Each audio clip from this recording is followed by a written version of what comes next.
month on PPC right now. And when you crack the code on that, you can scale so fast. Like, it's insane. You got to teach me PPC, bro. Yeah, it's hard, but once you find something, it's pretty amazing. Yep. All right. So Avery here, Romer. So we're titling this "How to Sell on Amazon and Travel the World with Romer and Taylor," basically, right? Because you guys are kind of my guys for that. Avery was one of the first people that I ever found online that was selling on Amazon, and he's been a big part of like me getting started and stuff back in the day. And there's a YouTube take all video credit for his success, guys. I mean, he should give me half of his net worth.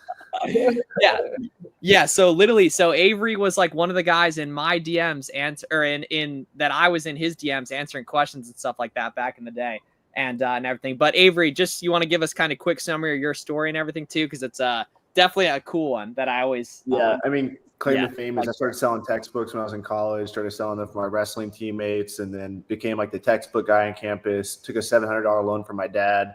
Turned that into like $1,000, $1,400. Then I coached wrestling, and they paid me like $1,300 for like 3 months of hard work. And I was like, this is bullshit. I'm going to travel the world and sell on Amazon, because what worked for me was flipping books. And I saw Reezy and Caleb Roth were making money driving to thrift stores and libraries. And I was like, this sounds like a scam, but I'm going to try it out.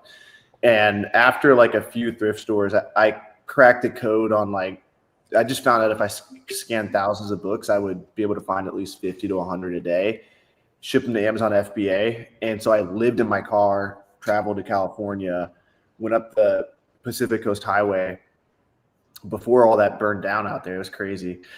And then, that's how I started my journey. I networked a lot, went to some book selling conferences. And I really did. It changed my perspective from this being like a side hustle to like seeing people do this full time.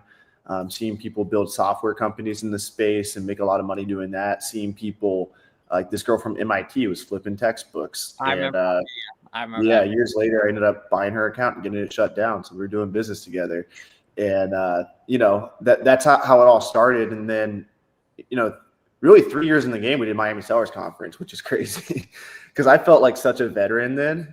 But in hindsight, I only had 3 years of experience. Met Taylor on TikTok, and then Chlorine popped off, and then other opportunities came up. So remember that 7-footer that like threatened you and tried to steal from you and everything? Jason, 7-foot Jason. Miles came in, had my back. Taylor's ex-girlfriend had my back. Everybody was good times. Oh, dude, you what? You remember the kid who introduced you to him?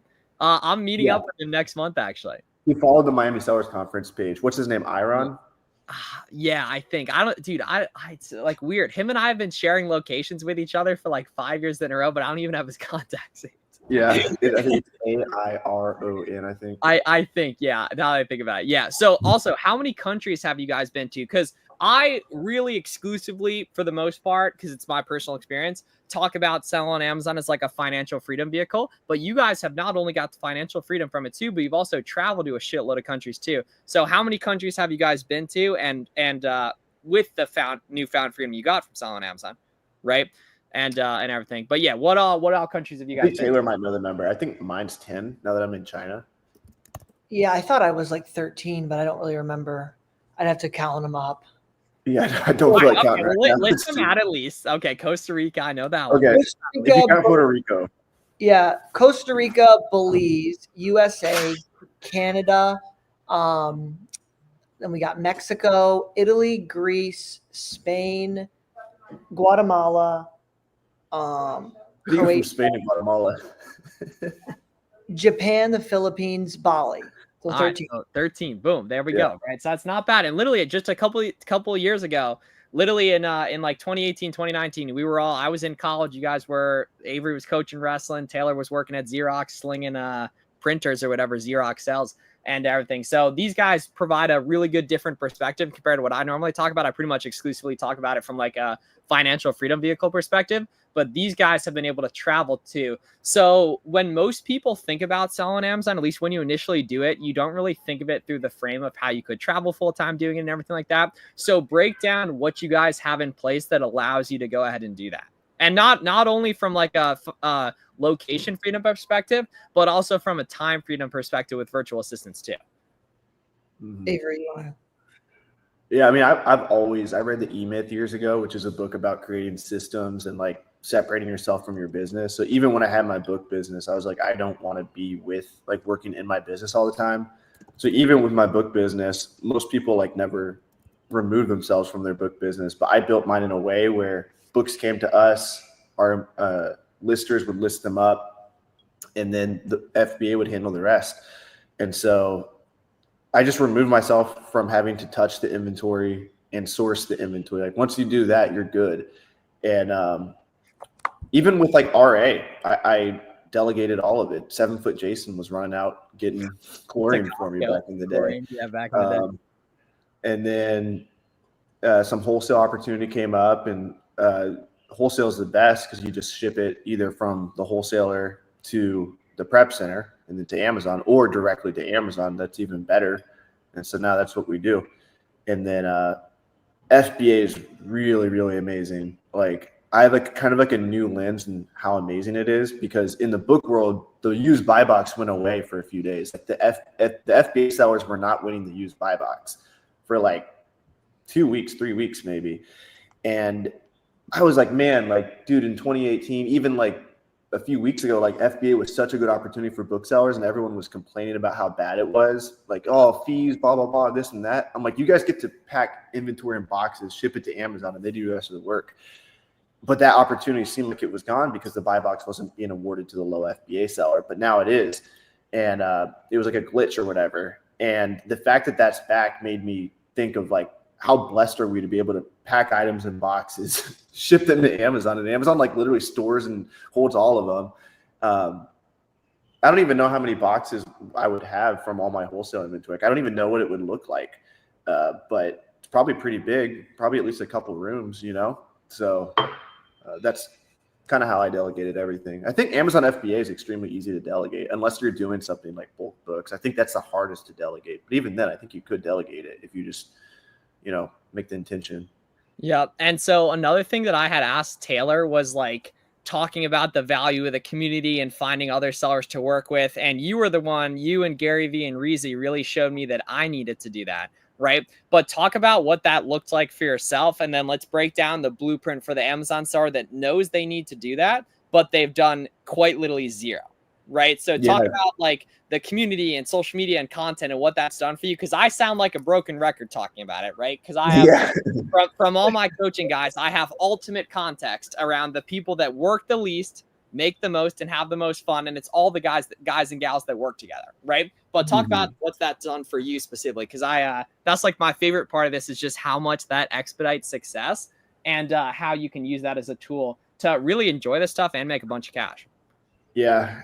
I mean, it's literally made everything in my business. Like my book business, for those of you that don't know, I was running like a sketchy book business back in the day before like Section 3s and stuff, where I was having everyone send me their textbooks and I would sell them on multiple accounts that were ungated in textbooks. How did I find those accounts? I networked with people. I convinced a girl from MIT to let me sell on her account. I convinced, someone from Scout IQ to let me sell on their account. So I was like selling on all these people's accounts, and it was because of my network. And then as time went on, I wouldn't know anything about the wholesale opportunity I do now. I wouldn't know anything about the private label opportunity that I'm pursuing now.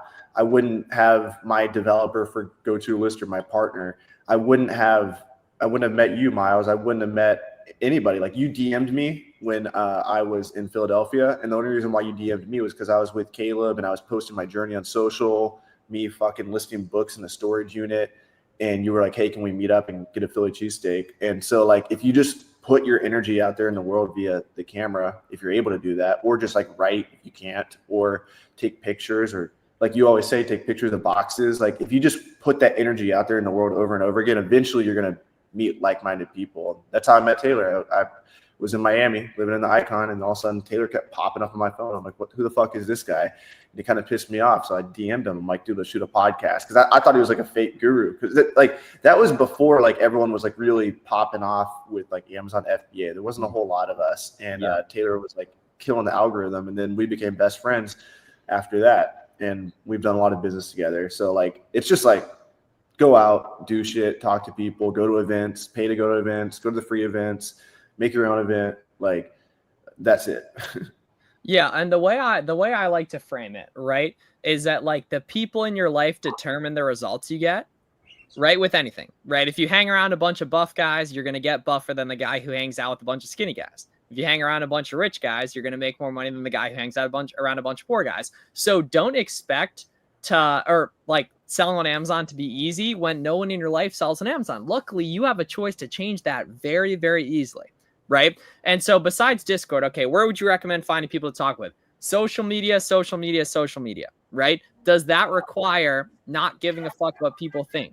Yes. Does that require doing something every day and not seeing immediate results? Yes. Right. But there's a reason you go to the sellers conference or you listen to the Buy Box Bandits podcast, and every experienced seller is just like, yeah, like we buy products that are cheap, we're selling for more, and I do it with a couple of my friends I met online. That's what these guys will tell you. That's what I'll tell you. Right. So it's just very, very difficult when you don't have anyone in your life that sells on Amazon. Is it doable? Of course. Are you going to work harder than other folks? Yes. Are you going to make less money than other folks?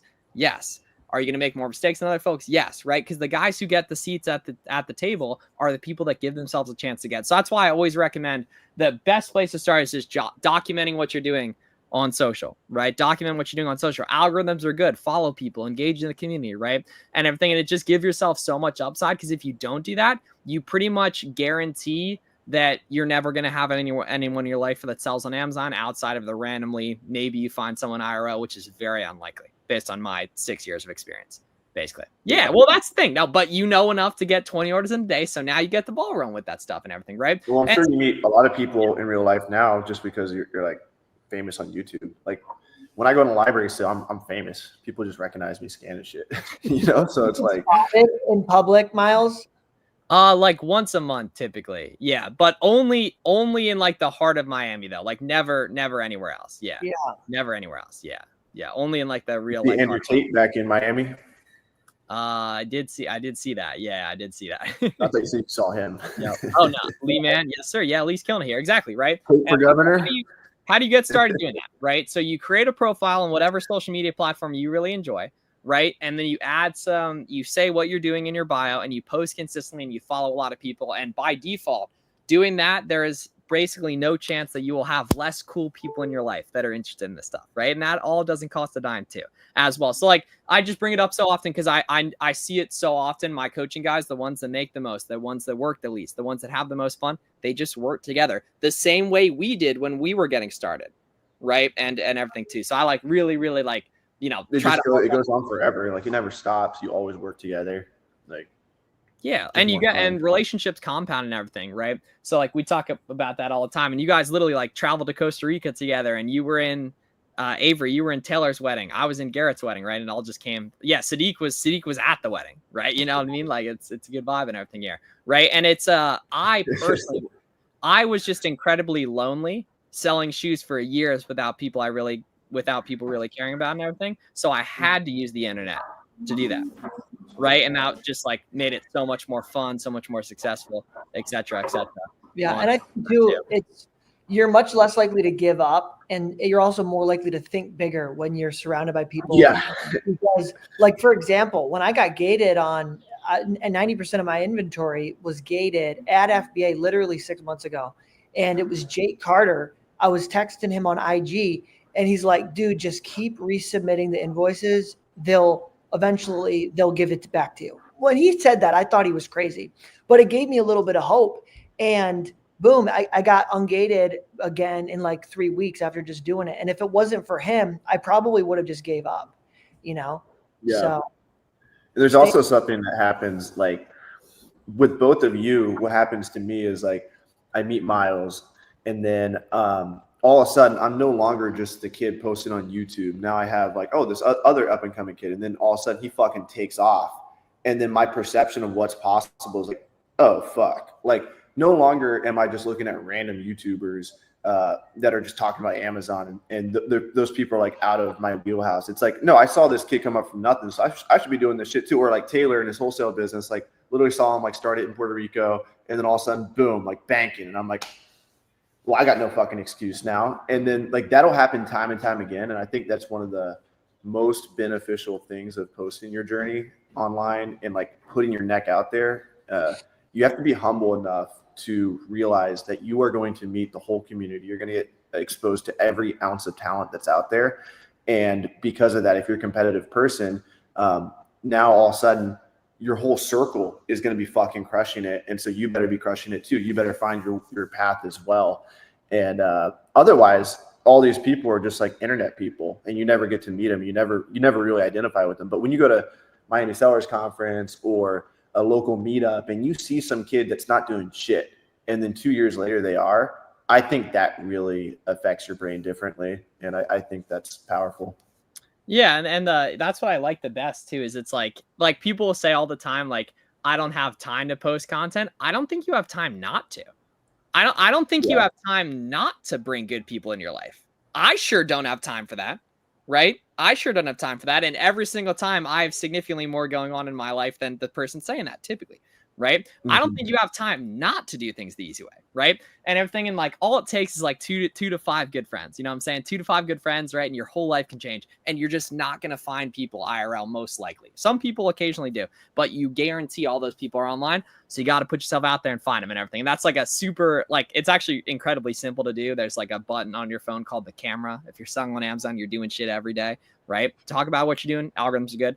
They'll find people that are that are awesome like that. And there's innumerable examples of that too. And everything. And then so you guys have something cool coming up in about a month and a half, right? That I've been lucky enough to go to for several years in a row, right? And I actually remember I went to the first Miami Sellers Conference. I saw all these guys like walking around doing way more than I was doing. I was doing like 50K a month at a time, right? 50K a month at the time. And then I came home from Miami Sellers Conference and was fed up and did 100K in sales in 2 weeks during back to school, which was double my previous month. Right. So, talk about what Miami Sellers Conference is, when it is, details, et cetera, for anyone who might be interested in being able to, kind of do the advanced networking route and find people, IRL and come to an Amazon Seller Conference where I'll be at. You got it, Taylor. So the Miami Sellers Conference, May 1st, it's going to be a 3-day event this year. 2 days in the conference and 1 day on the yacht on Saturday. The yacht's upgraded. We'll have 2 after parties, both Thursday and Friday night.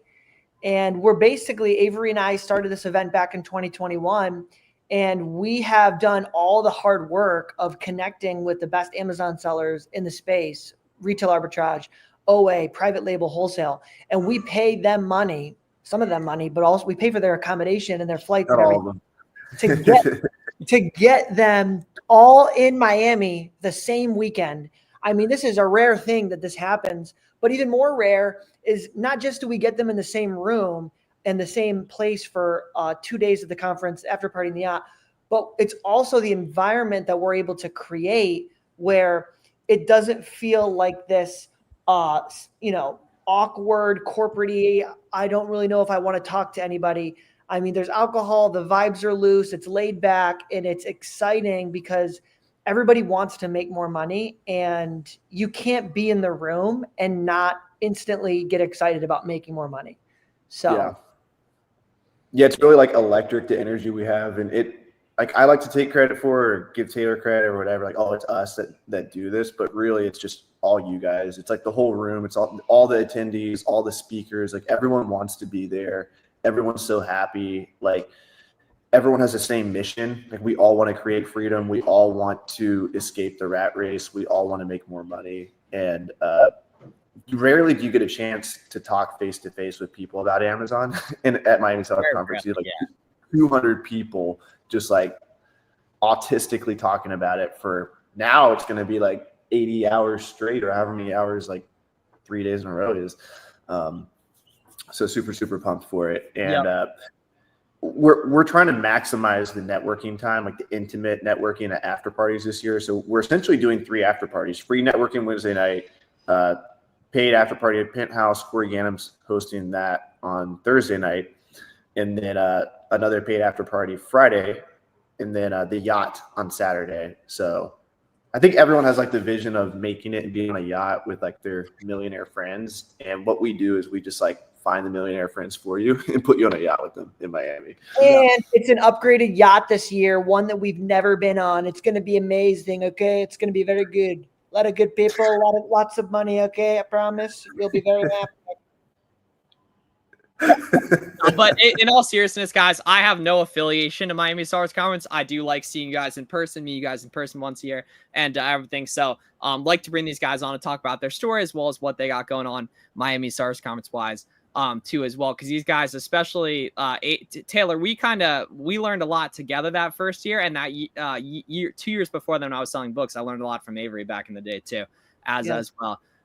If you guys had a book recommendation, what would you give to the people watching? Someone had asked about that in the stream I was doing earlier. I was thinking I didn't really talk about that much, but that was a huge thing for me, was starting to read business books.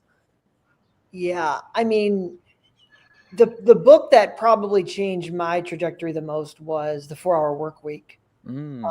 Just because it got me to go take that first trip internationally. And it made me rethink, like when you read that book, for me at least, it was like, the way that Tim Ferriss breaks down like making money, it seems silly to keep a job after reading it. So that was the one for me for sure. Yeah, that's a really good one. There's a book written about it, The Almanac of Naval Ravikant, but the podcast is better. What is it? How to Get Rich? How to Get Rich. If you just look up, all of you guys, no one would make less money if you go listen to the How to Get Rich Naval podcast. That is just listen to it like podcast. once a year at least. Like it really just ingrains the principles. Yeah, that's such a good, so many good concepts in there. Yeah, read Rich Dad Poor Dad too is really good, and then Crush It by Gary Vee is a sleeper. Really good book. Yeah, really good book there too. Especially like if you know you want to post on social media, Crush It is amazing. Yeah, and if you don't know you should be posting on social media, go listen to Gary Vee. Like, go just listen to a few of his keynote talks. Yeah, they're talking about the old setup. Yeah, peep the streams back in the day here, man. Good times here. Look at little G-Body.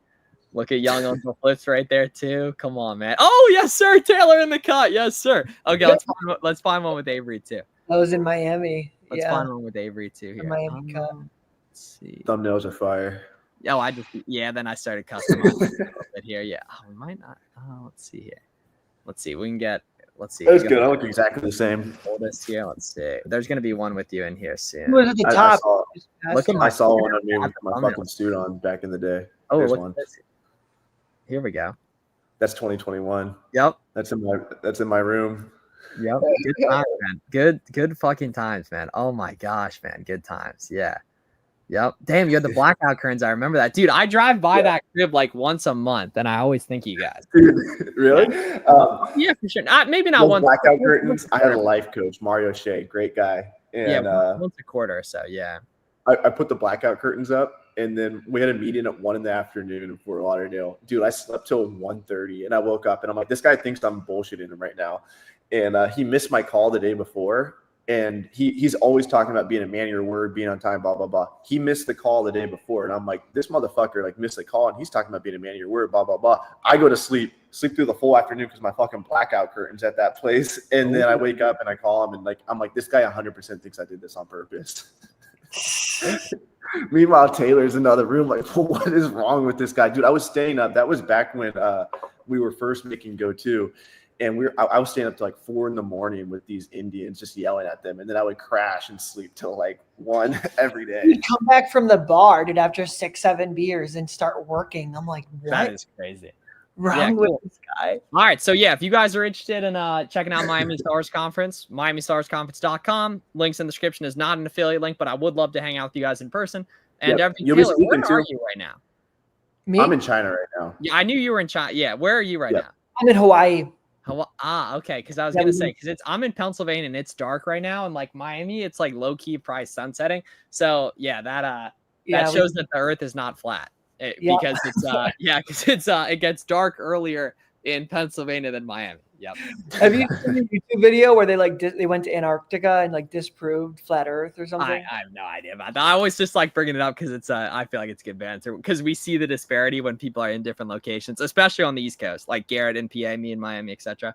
Right here. Yeah. What up, Steve? Cool. So yeah, y'all check out MiamiStarsConference.com, and then Avery is actually doing a coaching call with my coaching program guys in like 20 minutes on all things virtual assistants. Where can people follow you gentlemen on social media to see more of your world travels, lives, Amazon stuff, etc.? I'm here on Instagram and TikTok. Yeah. Rover the Rover, all platforms. Yep. Yeah, sun just went down. Okay, cool. Hey, Lee, man, we're looking forward to following you on IG too. Y'all have a great night. See you guys soon. Be great. See y'all later.